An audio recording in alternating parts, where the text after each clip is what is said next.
Did you know myServicePro has a purchase order feature? And now, purchase orders may be created right from a work order and linked directly to it. We're going to go through creating a purchase order, or PO, and associating it with a work order. Before we begin, just to clarify the term PO, a purchase order is essentially just an order. If my business needs to order things from a supplier, I'm going to create a purchase order for the materials or goods. So you can see where we're going. Let's look at the PO list screen. In the top navigation bar, go to More, then Sales, then click on Purchase Orders. This is a searchable list of all your purchase orders. You can search by various different parameters and over whatever date ranges you'd like. A key piece of this screen is the suppliers link.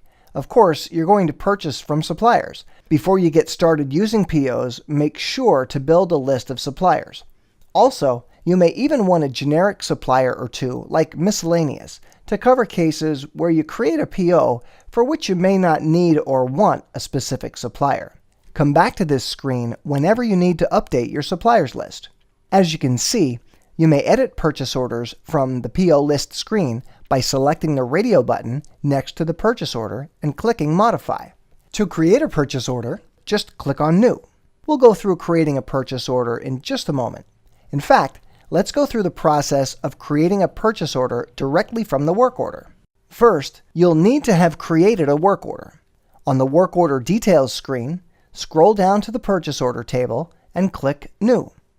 This is where you're going to create the purchase order. Notice that the PO number field is grayed out and the work order field is automatically populated with the work order number. The To field is where you'll select your supplier from the pull-down menu.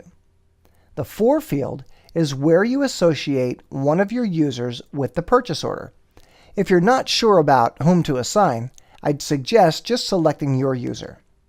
Enter the applicable amount, then enter any notes you'd like. When you're finished, click Save. After clicking Save, you'll see some additional information.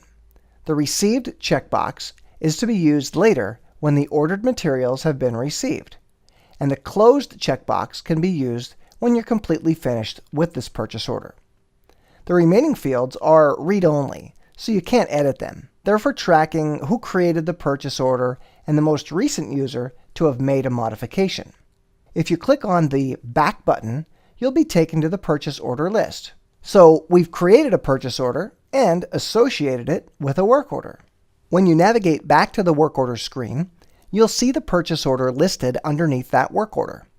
If you need to add another purchase order at some point for this work order, just click on New and go through the same process.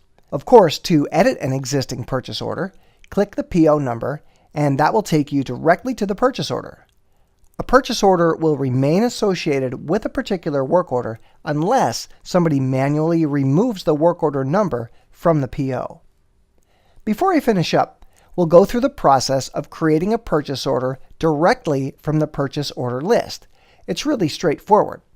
Just go to the purchase order list, again, using the top navigation. Go to More, then Sales, then click on Purchase Orders. Click on the New button, then create the purchase order just like we did earlier.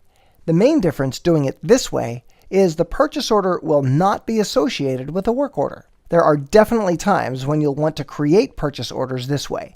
If you ever want to associate a work order with an existing PO at a later date, just come back to the purchase order and edit it by manually entering the work order number. That's it for now regarding purchase orders in myServicePro. If you have any questions, suggestions, or need any help, chat with one of our team members using our live chat at www.myserviceforce.com or email us at support@myserviceforce.com.